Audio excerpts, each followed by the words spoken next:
What's up, everybody? My name is Zach Moss, and today I'm here to talk about drugs with all my sources listed in the description box below.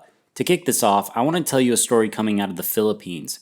According to Vice News, the man responsible for conducting Philippines President Rodrigo Duterte's brutal war on drugs has defended the killing of a 3-year-old girl during a drug bust operation. This guy's name is De La Rosea, and he is now a senator in Philippines, and at the time of the killing, he was the police chief. Anyway, here's what he says.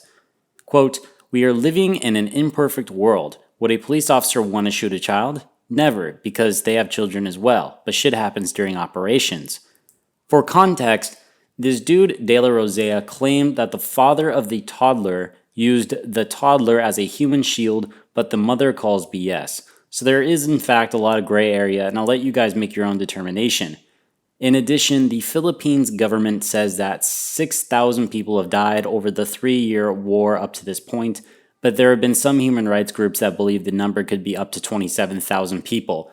In this situation, generally it's better to side with the human rights organizations, and the reason is because governments typically try to obscure the number so it doesn't look, worse about the fact that they try to kill their own people. Well, at least in this case, their own people.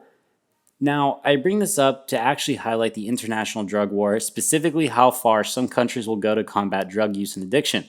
That said, let's talk about a bombshell coming from the United States. So there's a guy named John Ehrlichman, who was one of Nixon's top advisors during the original creation of the quote-unquote war on drugs. The Huffington Post published a quote of his 2 years ago, and the quote was actually recorded back in 1994. But the gist of the story is that our boy John talked honestly about the drug war and why it started. Here's his quote in the Huffington Post.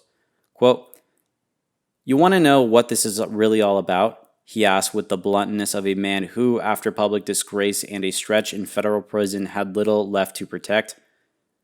The Nixon campaign in 1968 and the Nixon White House after that had two enemies, the anti-war left and black people. You understand what I'm saying? We knew we couldn't make it illegal to be either against the war or black, but by getting the public to associate the hippies with marijuana and blacks with heroin and then criminalizing both heavily, we could disrupt some communities. We could arrest their leaders, raid their homes, break up their meetings, and vilify them night after night on the evening news. Do we know we were lying about the drugs? Of course we did. Ooh. That's pretty intense, isn't it?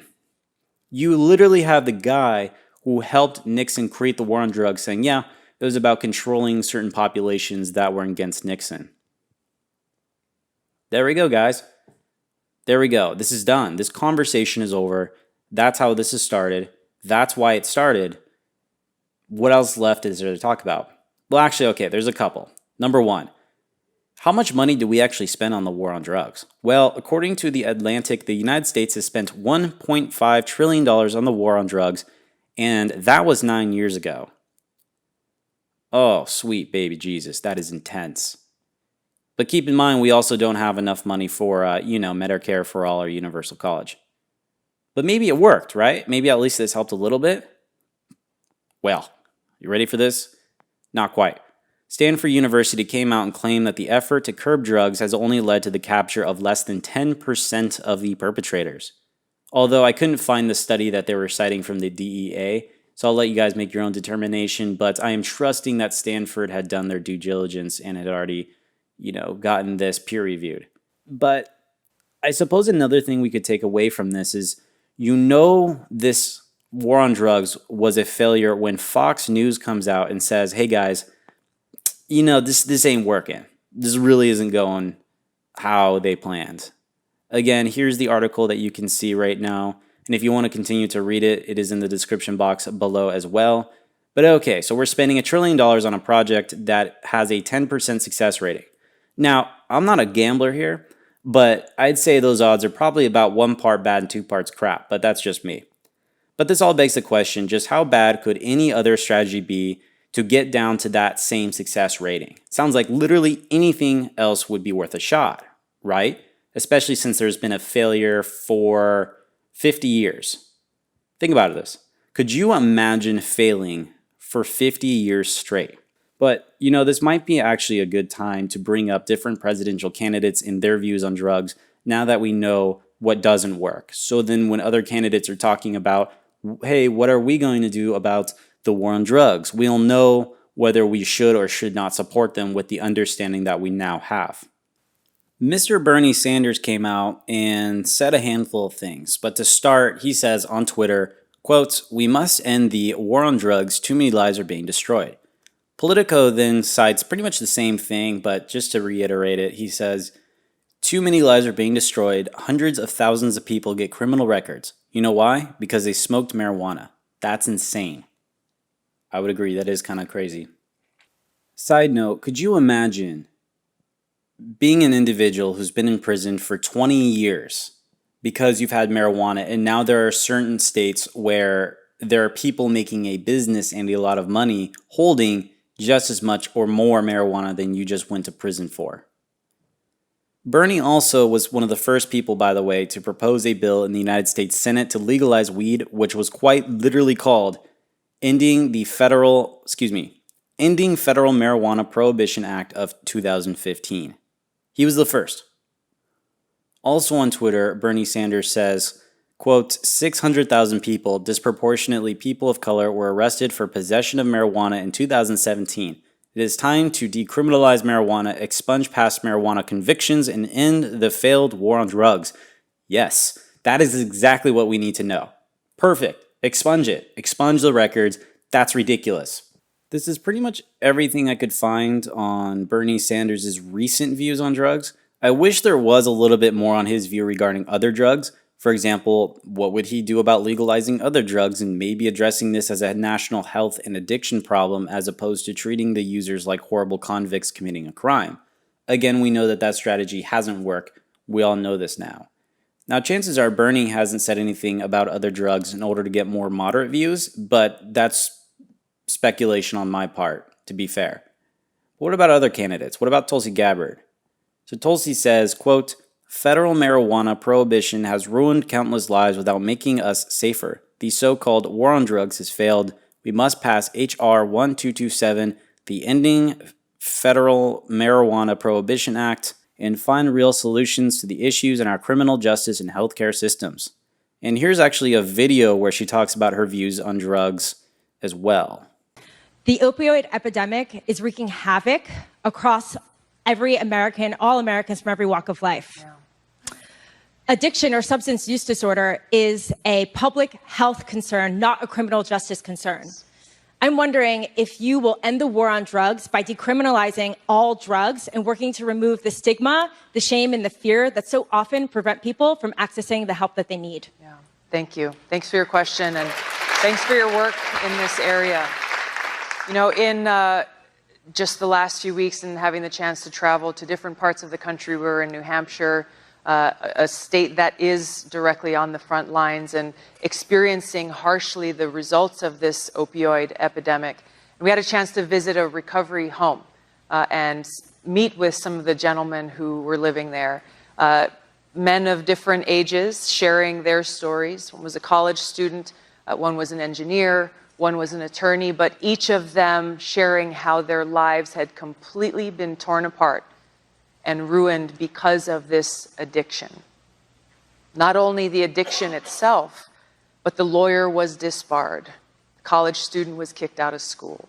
Some had, I think almost every one of them had spent time in prison. And so I was so impressed with them because of their strength and their resilience.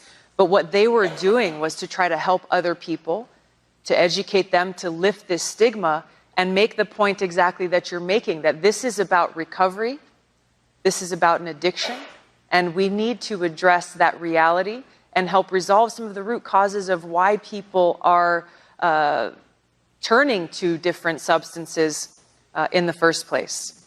We must end this failed war on drugs. I introduced legislation just a few days ago in Washington, bipartisan legislation. In fact, the only bipartisan piece of legislation in Congress that would end the federal prohibition on marijuana.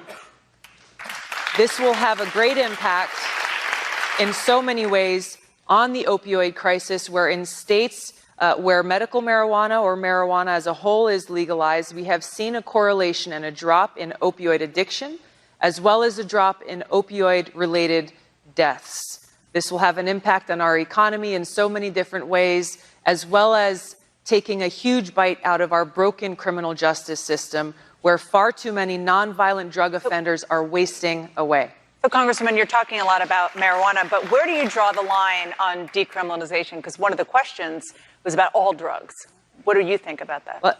I think the heart of her question was really recognizing that this is about addiction, not criminalization. And so our failed war on drugs has turned everyday Americans who are struggling with substance abuse and addiction and turned them into criminals.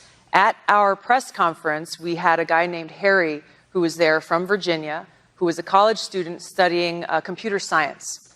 And, you know, he was not a public speaker. He doesn't do this very often, but he shared his story about how he was in college and he was sent to prison for marijuana possession and had to serve 10 years because of 2 5-year mandatory minimum sentences.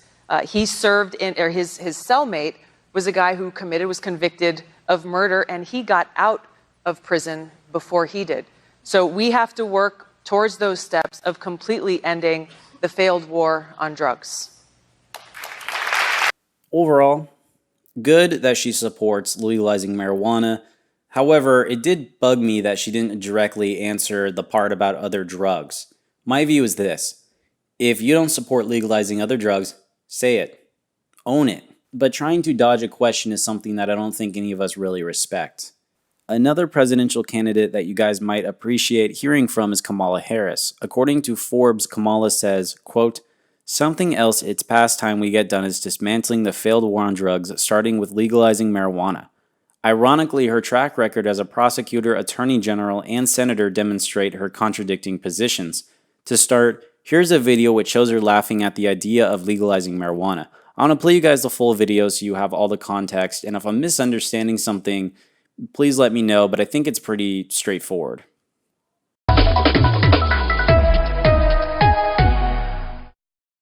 And welcome back. I'm Gulston Dart, and tonight for Kelly DeMarco. And I'm Edie Lambert. A top candidate for Attorney General is calling today for California to legalize pot, not just medical marijuana, but for recreational use as well. Yeah, it has become a big issue in the race for California's top cop. And KCRA3's Mike Lurie joins us now with more for Commitment 2014. Well, Gulston, a growing number of Americans favor marijuana legalization. 2 states, in fact, Colorado and Washington, already allow pot sales, which are heavily taxed and regulated. But is California ready to follow suit? My position is it needs to be legalized.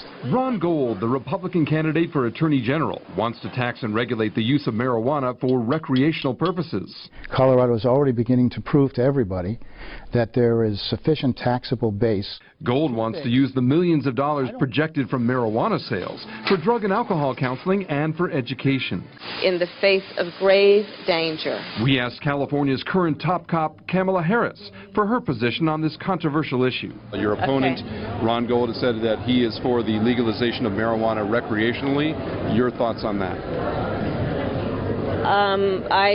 That he's entitled to his opinion. Now that you have the video in mind, here are a few more contradictions to show how, let's see, how do I put this nicely? Well, I guess maybe flaky or weak she is about standing for particular positions.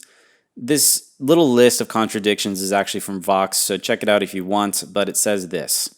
Kamala pushed for programs that helped people find jobs instead of putting them in prison, but she also fought to keep people in prison even after they were proved innocent. She refused to pursue the death penalty against a man who killed a police officer, but also defended California's death penalty system in court. She implemented training programs to address police officers' racial biases, but also resisted calls to get her office to investigate certain police shootings.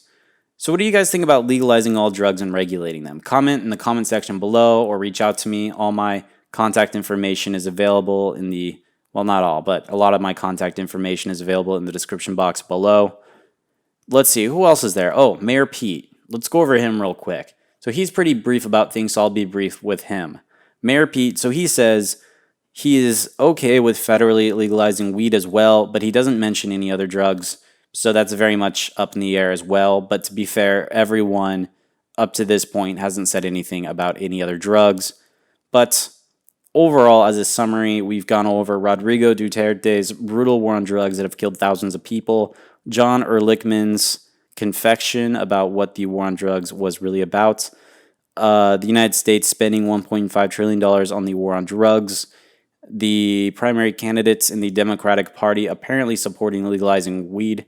Some interesting points in that was Bernie being the first person to propose legislation in the United States Senate to legalize weed, and Kamala Harris having a really slimy background. Anyway, that's all I have for you guys today. Thank you guys for listening, and if you agree with everything in the video, well, thank you. Please give it a like. If you disagreed, reach out to me and let me know what I got wrong. Have a good day, and don't forget to vote.